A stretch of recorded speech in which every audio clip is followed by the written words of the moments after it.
from the Presidential Palace, Manila, Dateline Malacañang.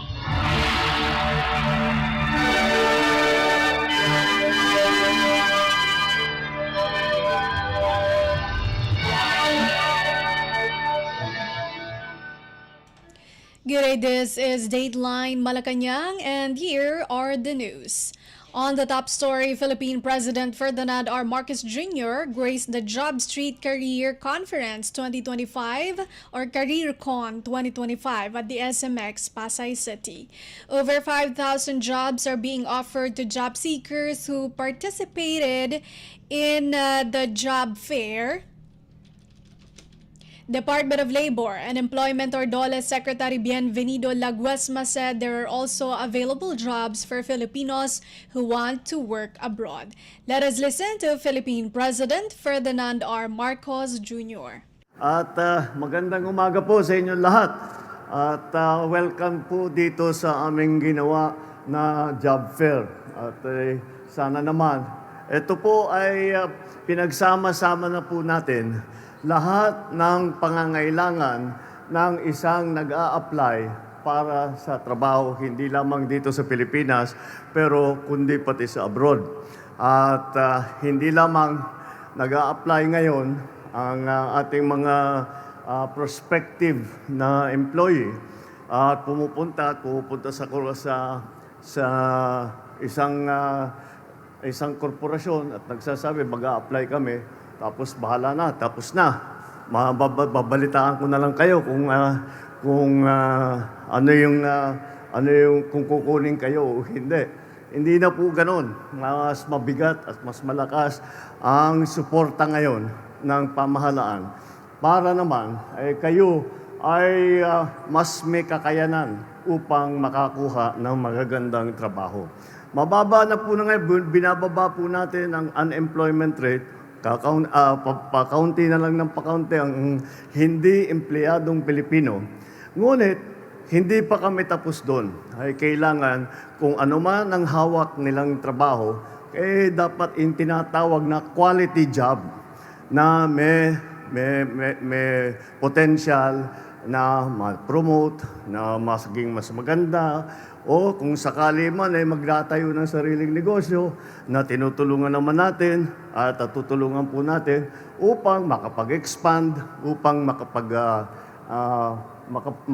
kung minsan yung iba na magsisimula. Napakahalaga po ng kooperasyon ng mga sa private sector, mga negosyante po, mga korporasyon. Andito po si Ma'am Tessie Coson, siya ay mula sa simula, lagi siyang nandyan. At binuksan niya sa SM, ng mga mall, nagbukas sila ng mga job fair na ganito at naging napaka-successful. Kaya't naman, pinagsama-sama natin lahat ng mga iba't ibang sektor upang matiyak na handa ang ating mga prospective employees na makapagtrabaho. Halimbawa, yung ating ginagawa ngayon, dati, kagaya ng aking nasabi, mag-a-apply, bahala na kung titignan natin kung makuha o hindi. Ngayon, kasi nagbabago po ang labor market, hindi na kagaya ng dati.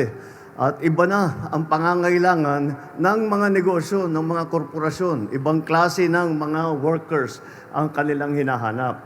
Kaya't naging mahalaga yung tinatawag po na reskilling na binibigyan po natin ng bagong kakayahan o upskilling, pinapagaling pa natin doon sa kanilang ginagawa na. Kaya ngayon kapag sinabi ng ina-applyan ninyo, sasabihin, kailangan marunong kayo sa ganito, kailangan marunong kayo sa ganyan. Kung mapakita ninyo, na kaya ninyo yung mga skill set na yun, yung mga na nakapag-training kayo doon sa mga gagamitin ng makinarya, doon sa sistema sa opisina, kailangan ma-training. Kaya naman, nandyan po ang TESDA. Sasaluhin po ng TESDA at magbibigay ng libre na training para makapag-qualify yung ating mga aplikante sa kanilang hinahanap na trabaho. Kaya sa ngayon, sa araw na ito, ang pagkasabi sa akin, ang nakapag-register 18,000 sa ngayong araw. Sana naman yung karamihan dyan ay makahanap ng trabaho. Kaya ito po ay parang pilot project din po ito dahil nakita namin nung ginagawa namin kasama nga ng SM, napaka-successful.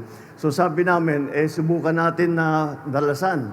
Kaya ito medyo pilot project ito. Kung maganda ang maging resulta, ang plano talaga namin ay gagawa kami ng ganito ng isang ganito bawat buwan para mapuntahan. At hindi lamang dito sa Maynila, kung hindi sa iba't ibang lugar din. At para naman, kahit na hindi na kailangan mapunta rito sa Maynila, sa NCR, at puntahan natin yung mga nais mag-apply sa iba't ibang probinsya sa labas. Kaya po,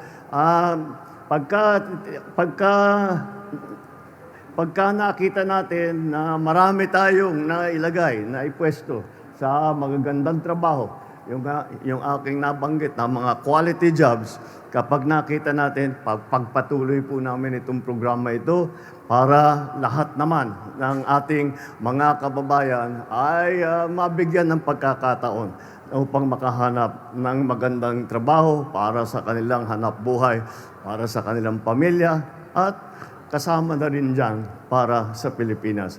Kaya maraming salamat po sa inyo, sa inyong lahat, sa inyong pagkilahok dito sa aming job fair. At good luck sa inyo na makahanap ng magandang trabaho dito sa job fair namin. Magandang umaga at maraming salamat sa inyo lang. Philippine President Ferdinand R. Marcos Jr. Dateline Malacañang. Philippine President Ferdinand R. Marcos Jr. wished the Filipino-Chinese community and the entire country a happy Chinese New Year on Wednesday. Marcos hailed the occasion as a cherished one, rich in centuries of history and delight. The president stressed that this year's Chinese New Year, which marks the Year of the Snake, symbolizes hope, renewal, and resilience. He encouraged Filipinos to draw inspiration from these ideals, particularly during times of difficulty. The president advised the Filipino people to utilize the occasion as a spark for self-improvement and to set lofty goals for the greater good of the country rather than for personal gain. Marcos also considered the significance of the brilliant lanterns traditionally linked with the festival, comparing them to the bright future that the country may accomplish if it worked together with purpose. He urged Filipinos to strengthen their commitment to creating a bagong Pilipinas or New Philippines, a country distinguished by new beginnings, fruitful initiatives, and greater ties among its people. The president expressed optimism that the Year of the Snake would guide the nation with wisdom, encouraging Filipinos to face life with grace and resilience. To celebrate Chinese New Year, January 29, 2025 has been declared a special non-working holiday across the country. Dateline Malacañang. President Ferdinand R. Marcos Jr. has instructed the Department of Migrant Workers or DMW to provide comprehensive support for the 17 Filipino seafarers of MV Galaxy Leader who recently returned to the country after being freed by Houthi rebels. In a news release, the DMW said Migrant Workers Secretary Hans Leo Kakdak relayed the president's message to the seafarers and their families at a Thanksgiving Mass at the agency's office in Mandaluyong City on Monday. The president said, "Let us help them rise again." The DMW chief referred to the freed seafarers as the Courageous 17 after enduring 428 days of mental and psychological trauma while in Houthi captivity. The Houthis hijacked the cargo vessel MV Galaxy Leader near Hodeidah in November 2023 while en route to India, taking hostage its 25 crew members, including the 17 Filipinos. He said the seafarers and their their families already received financial assistance, training certificates, and gift bags from the DMW, the Overseas Workers Welfare Administration or OWA, and the Technical Education and Skills Development Authority or TESDA. CACDAC earlier assured employment, livelihood support, educational assistance, and medical care for the seafarers and their families.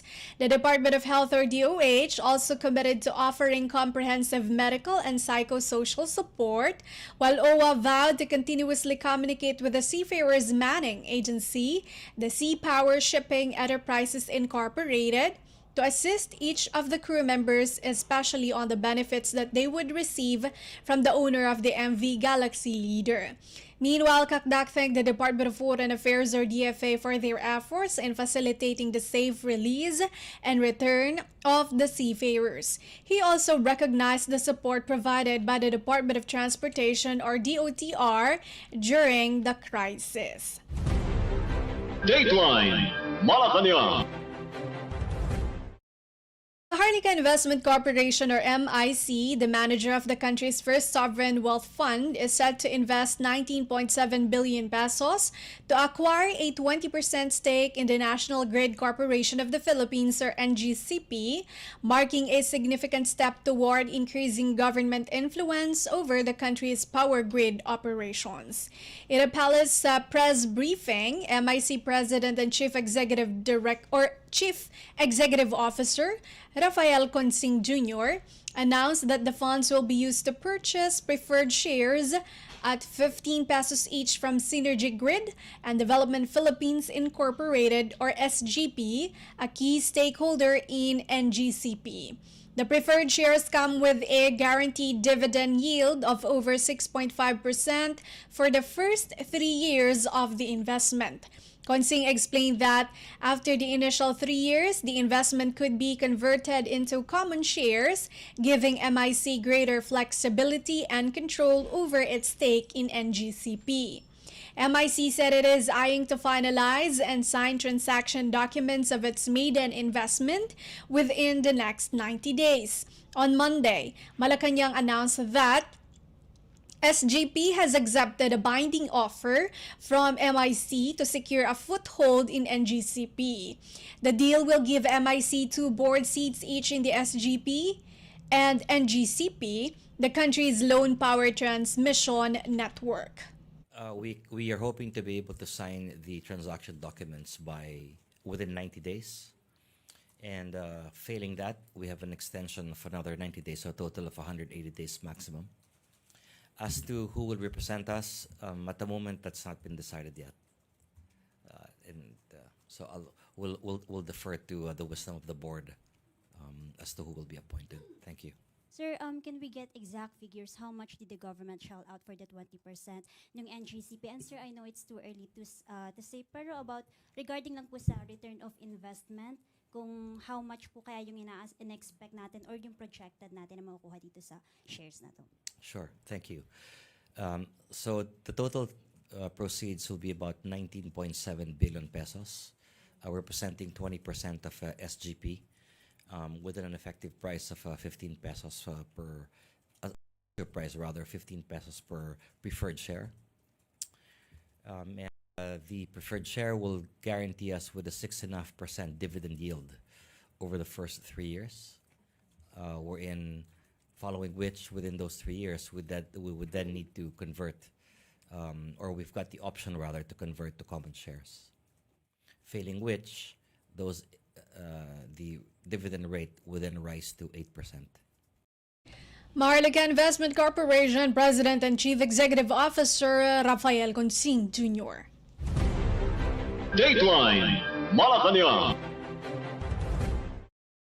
Related story, the Mahara Investment Corporation or MIC expressed openness to invest in projects aimed at integrating nuclear energy in the country's energy mix to lower power costs. In a palace press briefing when asked if he is open to investing in nuclear power, MIC President and Chief Executive Officer Rafael Consing Jr. said the MIC is open to it, but they are just making sure that they are staying within what are allowed under under the law. This was after Energy Secretary Rafael Lotilla, who also joined the press briefing, asked Consing to look into the financing aspect and the financing cost of nuclear power. Lotilla stressed that no less than Philippine President Ferdinand R. Marcos Jr. emphasized the importance of nuclear power as more reliable and affordable alternative to the country's current energy sources. We cannot say that at this point, but over the life of the nuclear power plant, which has a longer life than the average plants, it will be spread over that period. It will be lower.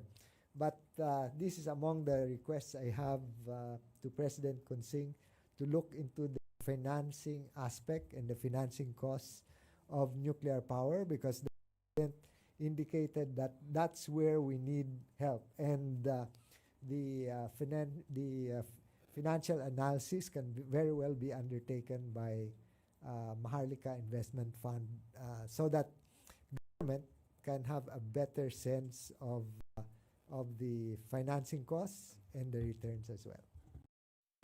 Consing said he has to first check whether the potential investment in nuclear power will be covered by the cross-ownership restrictions between generations and transmissions as provided under the Electric Power Industry Reform Act, or EPIRA. Under EPIRA, cross-ownership is only prohibited between a transmission company and any company in generation and distribution sectors. Lotilla hoped that the measure promoting safe nuclear energy use would be passed before the end of the 19th Congress. The House of Representatives in November 2023 already approved on third and final reading House Bill 9293, or the proposed Philippine National Nuclear Energy Safety Act, which provides for a comprehensive legal framework for nuclear safety, security, and safeguards in the peaceful utilization of nuclear energy in the country. Lotilla expressed optimism that the Senate would approve a similar bill on the regulatory framework for nuclear power. Actually, the Senate the House has already approved on third reading the bill on the regulatory framework for nuclear power. Now it's in the Senate, and we are optimistic that the Senate will be able to move it forward, and therefore be able to come up with the legislation during this Congress. And so we will take it from there, because we are strongest when both the executive and the legislature speak with one voice. Department of Energy Secretary Rafael Lotilla. Dateline Malacañang. Armed Forces of the Philippines, or AFP, said that long-standing agreements such as the Visiting Forces Agreement, or VFA, which allows the conduct of the Balikatan or shoulder-to-shoulder exercises between the Philippines and the United States, will not be affected by President Donald Trump's order of a temporary suspension of foreign assistance. In a press briefing at Camp Aguinaldo in Quezon City, AFP spokesperson Colonel Francel Margaret Padilla said the Philippines have long-standing agreements with the U.S., including Balikatan, and this has remained solid even during President Trump's first term. Trump has ordered a 90-day pause in foreign development assistance pending a review of efficiencies and consistency with his foreign policy.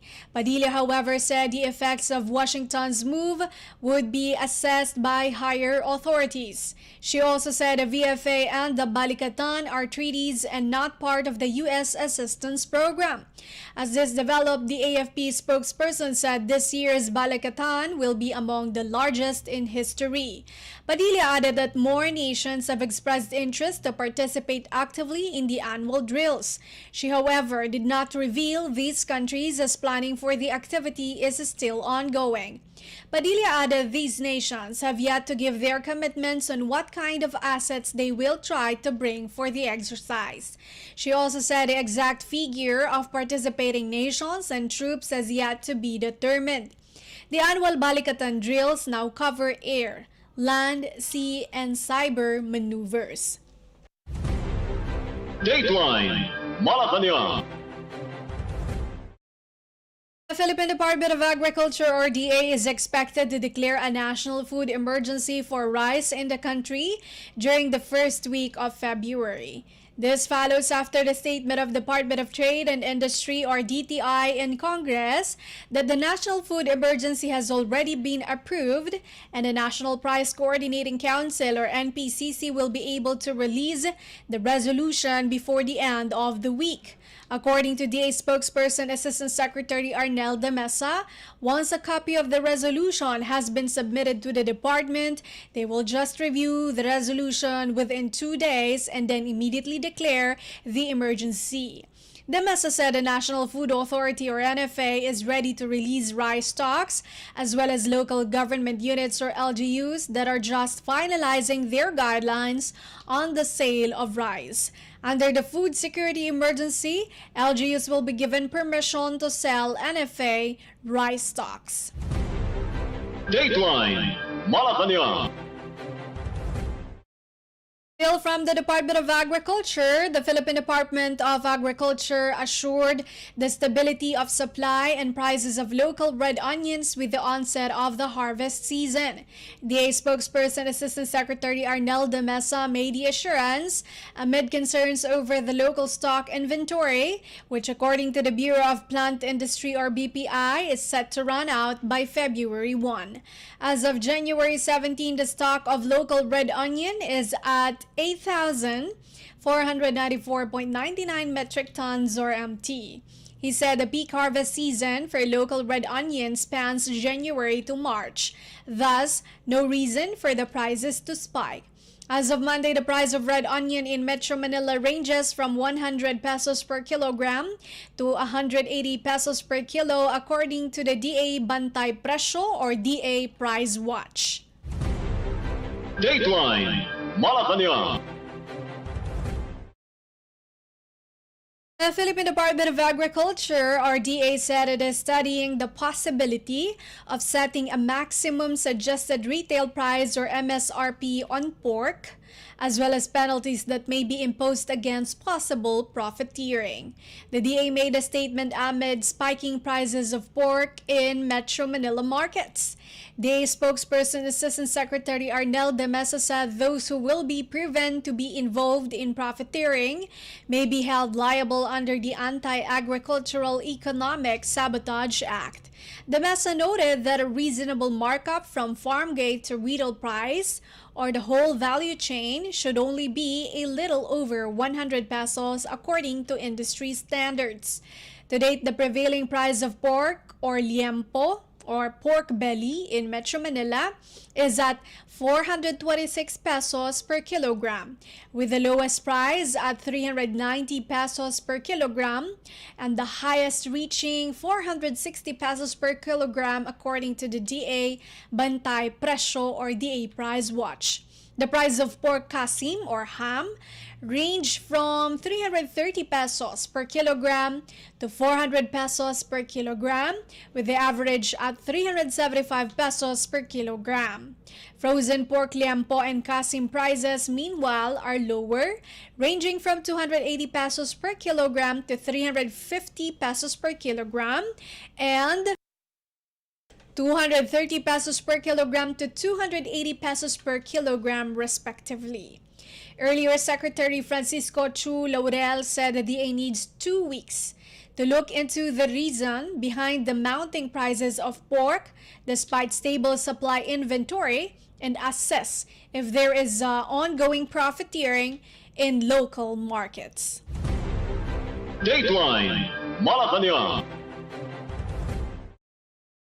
In Finally, for Dateline Malacañang, the Philippine Coast Guard or PCG will monitor the continued incursion of China Coast Guard or CCG vessels off Zambales waters and reassert their illegal presence in the area.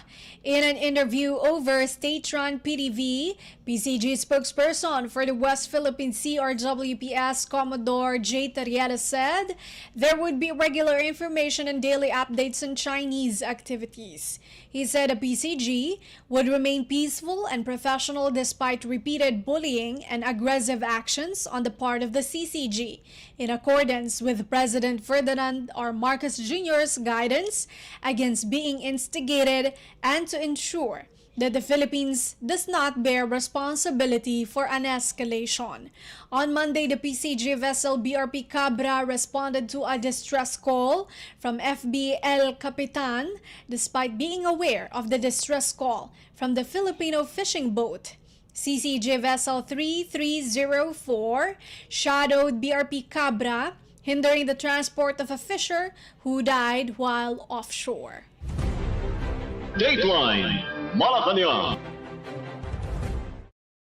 That is all for today's Dateline Malacañang for Radyo Pilipinas World Service. This has been Bea Gaza-de Guzman. From the Presidential Palace, Manila, Dateline Malacañang.